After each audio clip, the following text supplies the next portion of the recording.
ওম নমো ভগবতে বাসুদেবায়। গঙ্গা গীতা সাবিত্রী সীতা সত্তা পতিব্রতা ব্রহ্মা বলি ব্রহ্মবিদ্যা ত্রিসন্ধ্যা মুক্তি গেহিনী অর্ধমাত্রা সিদানন্দা ভবগ্নি ভ্রান্তি নাশিনী বেদত্রয়ী পরানন্দা তথার্থ জ্ঞান মঞ্জুরি। এই চ্যানেলটিতে নতুন হয়ে থাকলে চ্যানেলটিকে সাবস্ক্রাইব করতে ভুলবেন না। নমস্কার বন্ধুরা, শ্রীহরি অর্চন কথার নতুন একটি ভিডিওতে আপনাদের সবাইকে স্বাগত। ভারতীয় দর্শন, শাস্ত্র, দেবদেবী এবং শ্রীকৃষ্ণের বাণীর প্রসার আমাদের এই চ্যানেলের মূল বিষয়বস্তু। শ্রীমদ্ ভগবদ গীতা প্রাচীন সংস্কৃত মহাকাব্য। মহাভারতের একটি অংশ হলো এই ভগবদ গীতা। গীতা একটি স্বতন্ত্র ধর্মগ্রন্থ তথা একটি পৃথক শাস্ত্রের মর্যাদা পেয়ে থাকে। হিন্দুরা গীতাকে ভগবান শ্রীকৃষ্ণের মুখনিসৃত বাণী বলে মনে করেন। সনাতন হিন্দুদের দৃষ্টিতে গীতার কথক পরমেশ্বর ভগবান শ্রীকৃষ্ণকে স্বয়ং পরমাত্মা বলে মনে করা হয়। তাই ভগবদ গীতায় তাকে শ্রী ভগবান বলা হয়। গীতাকে গীত উপনিষদও বলা হয়।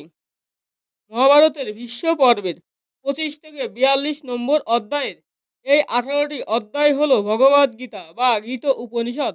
অর্থাৎ এই গীতা হলো উপনিষদ বা বৈদান্তিক সাহিত্যের অন্তর্গত। উপনিষদ নামধারী ধর্মগ্রন্থগুলি স্মৃতি শাস্ত্রের অন্তর্গত হলেও মহাভারতের অংশ বলে এই ভগবদ গীতা হলো স্মৃতি শাস্ত্রের অন্তর্গত।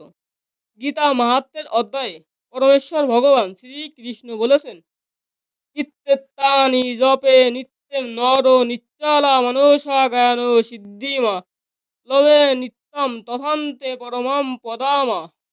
গীতার এই 18টি নাম যে ব্যক্তি অচঞ্চল চিত্তে নিত্য জপ করেন তিনি দিব্য জ্ঞান সিদ্ধি লাভ করেন এবং অন্তে পরম পদ প্রাপ্ত হন। আজকের এই ভিডিওতে আমরা গীতার 18টি নাম এবং তার অন্তর্নিহিত অর্থ সম্বন্ধে জানব। প্রথম নামটি হলো গঙ্গা। প্রথমে এই গঙ্গার নামটি নেওয়া হয়। গঙ্গা এর অর্থ হলো গঙ্গায় ডুব দিলে কোনো ব্যক্তি তার সকল পাপ নাশ করতে পারে। তাই সবার প্রথমে গঙ্গার নাম নেওয়া হয়। গীতা, যে ব্যক্তি গীতা পাঠ করেন সেই মুহূর্তেই তার সকল পাপ নাশ হয়। তাই এখানে গীতার কথা বলা হয়েছে। সাবিত্রী, তিনি এতটাই সতী ছিল যে সে তার মৃত স্বামীর প্রাণ ফিরিয়ে এনেছিল। তাই এখানে সাবিত্রীর কথা বলা হয়েছে।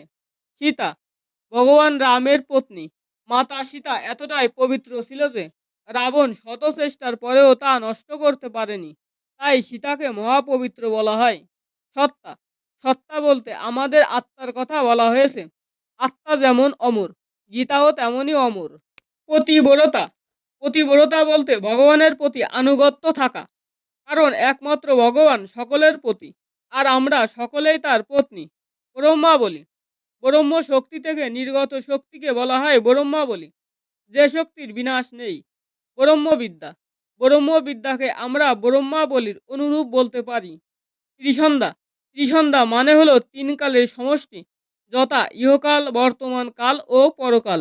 মুক্তি গেহিনী, গীতা পাঠ করলে মুক্তি পাওয়া সম্ভব, তাই এই নাম ব্যবহার করা হয়েছে।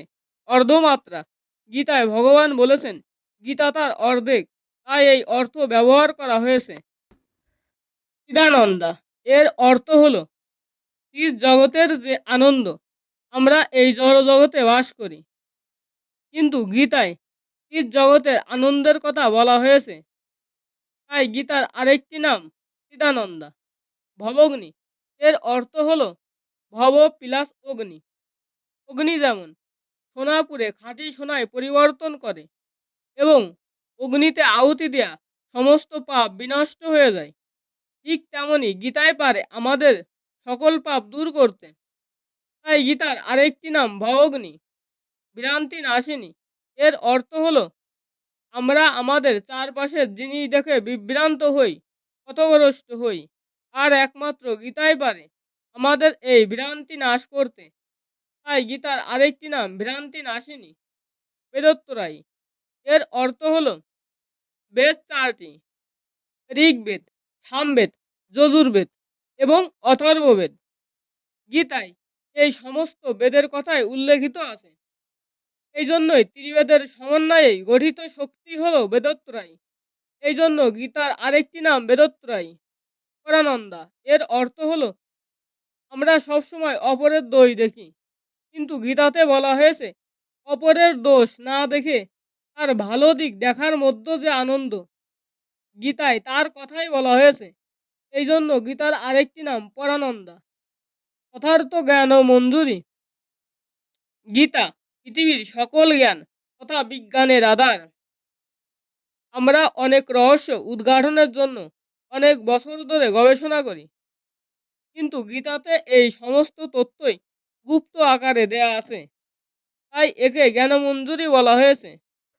ওম যদস্বরম পরিভ্রষ্টম মাত্রাহীনং চ যদ্ভবেৎ পূর্ণম ভবতু তৎ সর্বম তৎ প্রসাদাৎ জনার্দন। মন্ত্রহীনম ক্রিয়াহীনম ভক্তিহীনম জনার্দন যৎপূজিতম মায়াদেব পরিপূর্ণম তদৈস্তামে। বন্ধুরা, আমাদের সনাতন ধর্মে বিভিন্ন দেবদেবী বা ভগবানের অনেক রকম নাম থাকে। যেমন ভগবান শ্রীকৃষ্ণের 108টি নামের কথা আপনারা নিশ্চয় জানেন। সেরকমই শ্রীমদ্ ভগবদ্ গীতার এই 18টি গুহ্য নাম রয়েছে। আপনারা অবশ্যই রাত্রে ঘুমোতে যাওয়ার পূর্বে এবং সকালে ঘুম থেকে ওঠার পর শুদ্ধ চিত্তে গীতার এই নামগুলি মনে মনে জপ করে নেবেন। ভগবানের করুণায় আপনাদের পরম মঙ্গল সাধিত হবে। আর এই গীতার 18টি নাম কে কে জানেন তা অবশ্যই কমেন্ট করে জানাতে ভুলবেন না। যদি আপনাদের ভিডিওটি দেখে ভালো লাগে তাহলে অবশ্যই একটি লাইক করতে ভুলবেন না। আর তার সাথে আপনার আপনজনদের সাথেও ভিডিওটি শেয়ার করে নিন, যাতে তারাও এই বিষয়টি অবগত হতে পারে। তাহলে আজকের মতোই এই পর্যন্ত। দেখা হচ্ছে পরবর্তী কোনো ভিডিওতে। সেই অবধি আপনারা সকলে ভালো থাকবেন, সুস্থ থাকবেন। জয় শ্রীকৃষ্ণ। রাধে রাধে।